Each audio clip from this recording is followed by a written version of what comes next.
नमस्ते। संस्कृत शास्त्र अध्ययन में आप सबका स्वागत है। हमारा आज का टॉपिक है उपमान प्रमाणम। आज हम उपमान प्रमाण के विषय में आलोचना करेंगे। महर्षि गौतम जी के तीसरा प्रमाण है उपमान प्रमाण। उपमान प्रमाण का लक्षण क्या है? उपमितिकरणम उपमानम। उपमितिकरण को उपमान प्रमाण कहते हैं। उपमिति क्या है? संज्ञा संज्ञा इत्यनयोः वा पद पदार्थयोः संबंध ज्ञान उपमितिः इति उच्यते। संज्ञा संज्ञा इत्यनयोः वा पद पदार्थयोः संबंध ज्ञान को उपमिति कहते हैं। एक पदार्थ में अन्य पदार्थ का सादृश्य ज्ञान को उपमान प्रमाण कहा जाता है। उपमितेः कारणं सादृश्य ज्ञानमिति स्वीक्रियते। उपमिति का कारण क्या होता है? न उपमितेः कारणं सादृश्य ज्ञानमिति स्वीक्रियते। उपमिति का कारण सादृश्य ज्ञान को स्वीकार किया गया है। उपमान प्रमाण क्या है? न उपमान प्रमाण की वो विधि है जिसमें ज्ञान की प्राप्ति तुलना के माध्यम से हो, या वो प्रमाण जो किसी नाम और वस्तु के बीच संबंध स्थापित करने से प्राप्त हो, उसे उपमान प्रमाण कहते हैं। उपमान प्रमाण किसको कहते हैं? ना जिसमें ज्ञान की प्राप्ति कैसे होता है? ना तुलना के माध्यम से हो। जैसे ज्ञान की प्राप्ति जब हमें किसी तुलना के माध्यम से हो, उसे उपमान प्रमाण कहते हैं। एग्जाम्पल, एक जनः गवयं न जानाति। एक जनः गवयं न जानाति। एक लोग जो गवय के बारे में कुछ नहीं जानते। अन्यस्य प्रामाणिकस्य ग्रामीणस्य गोसदृशो गवय इति वचनं श्रुत्वा वनं गच्छति। दूसरों की प्रमाण से वो ग्रामवासी की बात सुन के वो ग्रामवासी उसे बताता है कि गो सदृश गवय, ये बात सुन के वो वन को जाता है। वने गो सदृश पशु पश्यति। वन को जाके वो क्या दिखता है? न वने गो सदृश पशु पश्यति।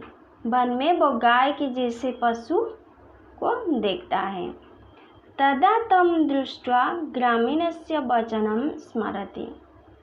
वहाँ पर वो गो सदृश जो पशु को दिखता है, गाय के सदृश के जो पशु को दिखता है, उसे देख के उसे वो ग्रामवासी की बात उसे याद आता है। उसके बाद क्या होता है? न गवय पदवाच्य इति ज्ञानम उत्पद्यते। उसके मन में गवय पद का ज्ञान उसके मन में उत्पन्न होता है। ऐसा एव उपमिति, इसको उपमिति कहते हैं।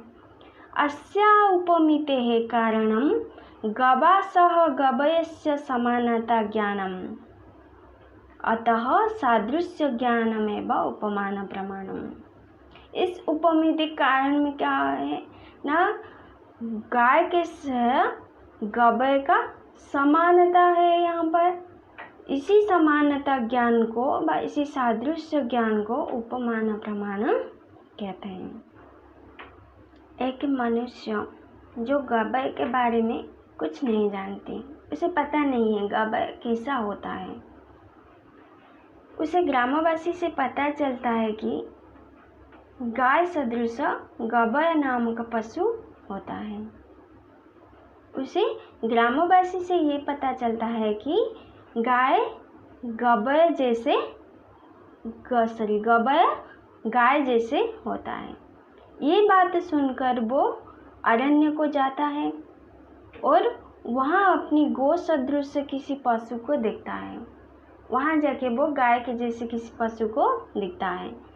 तब गवय को देख के उसी पशु को देख के उसे ग्रामवासी की बात याद आती है।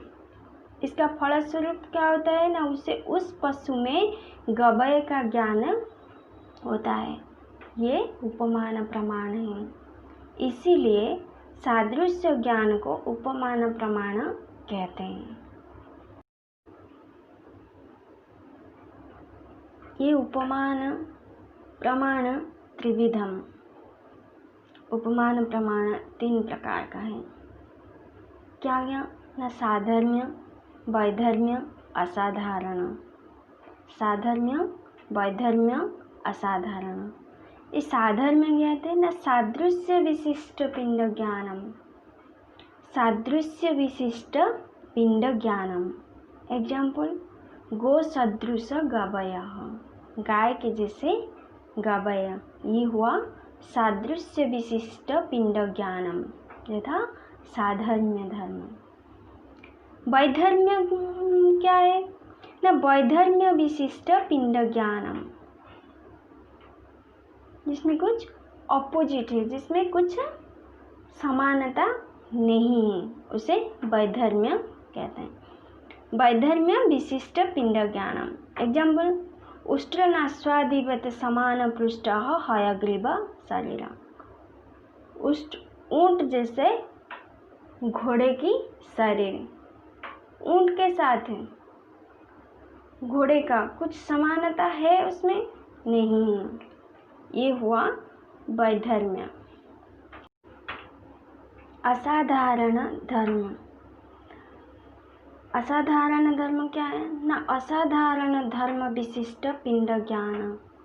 असाधारण धर्म विशिष्ट पिंड ज्ञान। एग्जाम्पल, नासिकालसदेक शृंग अनतिक्रांत गजाकृतिश्च गंगामृगः। असाधारण धर्म का एग्जाम्पल क्या होता है ना, नासिकालसदेक शृंग अनतिक्रांत गजकृतिश्च गंगामृग। नासिका और जिह्वा के साथ जो अतिक्रांत करता है, मार्ग अतिक्रांत करता है धीरे धीरे, कैसे गज के जैसे।